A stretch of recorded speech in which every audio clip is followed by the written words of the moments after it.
You're listening to The Moose and the Loose, your 10 minutes action-packed financial podcast with your host, Mike Yahoo.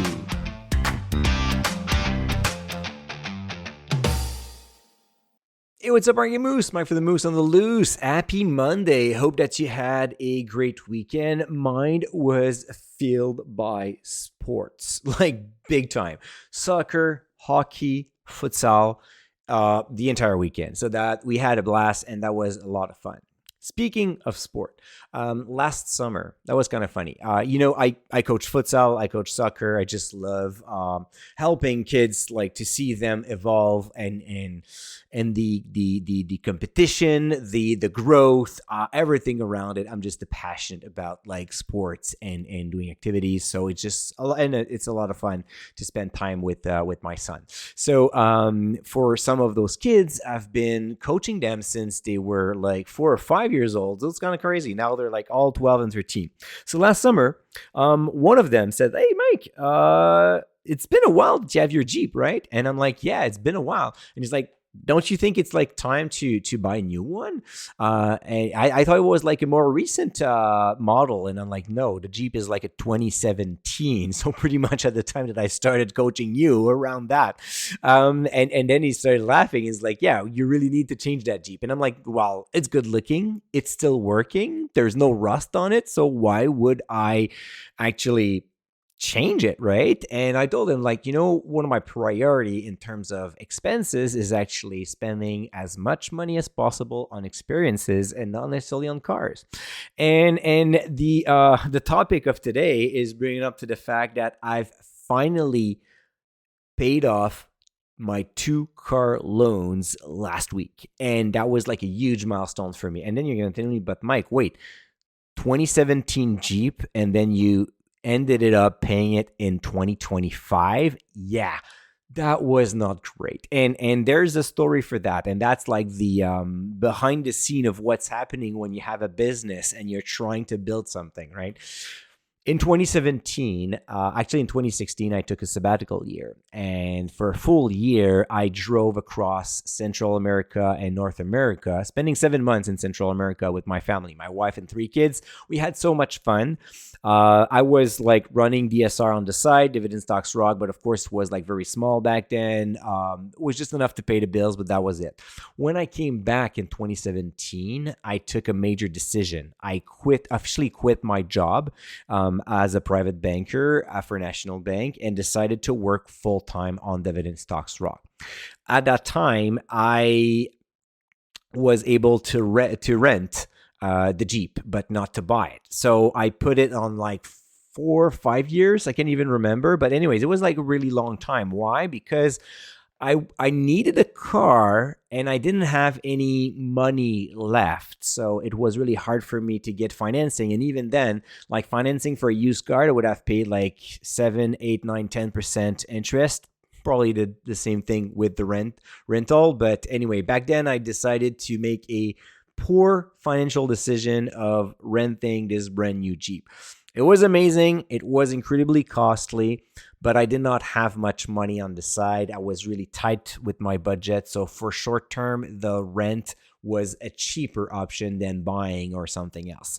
So I paid a lot over time, but that gave me that flexibility, which I don't necessarily suggest that you should do it because honestly, I paid way too much for that Jeep, even though I love it. But anyway, long story short, after the lease was up, I took a 3-year loan, a car loan, and then decided to rush the payment to get rid of it. At the same time, my wife needed a car at one point, so we also had a 2019 small car. And this one was paid off in 6 years, less than 6 years, actually, like 5 years and a half. So long story short, today, after making a bit of like a bad financial decision in terms of like how much interest I had to pay since 2017 and 2019 on those 2 cars, I finally have those 2 cars paid off. Good news is since I'm working from home, they have like very low mileage. So both of them are like, one is at 80K, the other one is 130K. So I can ride them for another 5 years easy, probably even more. So I am finally debt free for those car loans. I only have my mortgage left, which is amazing. And then I came to that important decision for 2025 to, it was like, okay, now I was not that smartest guy with my car payments. Now it's time to find a better way to use that money. So how can I use that extra cash that is in my budget in a smart way this time? And what I decided to do is to start a whole new portfolio, putting $1,000 per month into that portfolio. So a good chunk of that $1,400 of car payments. And I actually started on YouTube, explaining what's happening with this portfolio not too long ago. Like 2 weeks ago, I explained where I put the first $1,000. I invested it in Waste Connection, so you can go on YouTube and find it out. On YouTube, it's super easy to find me, the Dividend Guy at YouTube. In YouTube, there you go. You're gonna find me, and you're gonna find that I've put like that $1,000 on Waste Connection, and every month I'm going to do a video explaining where my next $1,000 will go, and I'll do a review of like a live case study of like how the portfolio is like being built over time, which is great because I have like a long-term perspective on this one. And imagine that like at the age of like 65, when if I retire at the age of 65, which is in 21 years from now, a little bit more than 21 years actually, because I'm still 43 for a few months, $1,000 at 6.5% expected returns, that's like a little bit more than $500,000, like $538,000 in 21 years, which is pretty cool. Of course, there's inflation to that, so it's not a real $500,000, but that would add a significant amount of money to my portfolio, and to my retirement plan, while I'm building this like gradually with the money that I've freed up from my car loan. So I'm super happy to actually make a better move this time than what I did in 2017 when I went for like a brand new car. Next time, I will certainly buy a used car because it's going to be a lot cheaper. I will be able to pay it in cash, and it's going to be a lot easier for me to do that. In the meantime, what happens if one of my car breaks? Well, that's what the next $400 a month will be used. So $1,000 will go to the investment portfolio, and then $400 more per month will be going towards my mortgage. Since I have a home equity line of credit, I can use that as an emergency fund, but that $400 a month will be there to kind of cover for any unexpected expenses that could happen. So it's almost like $5,000 a year that I can put aside. And since I can do that for several years now, I'll probably have enough to build enough cash there to buy a used car. And with between this $400 a month, plus the fact I'm expecting to grow the business, make a little bit more money, well, I'm hoping that I'll be able to cover for most of the next car loan later on and keep like whenever I decide to buy a new car in like 5 years or something. Well, then I'll have extra cash to put on a car. It will be used one. It's going to be a lot cheaper. And at the same time, my priority will be to keep that $1,000 per month in being invested every single time.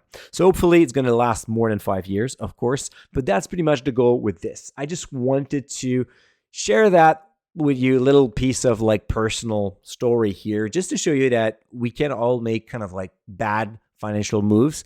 On the other side, when I bought it, I had completely like free peace of mind because it of course didn't break for the first 5-6 years. Didn't go to the garage. Like we were running on like one car for several years. That was great. But then buying new, not the best idea. Renting, not the best idea. But now that everything is settled, I'm super happy that I can move forward with a much stronger budget and being prepared going forward by investing a little bit more on the side. So you can follow me in this new journey. Hopefully, I'm going to make less mistakes with my portfolio than I did with my budget and the cars. But anyways, that's the story for today.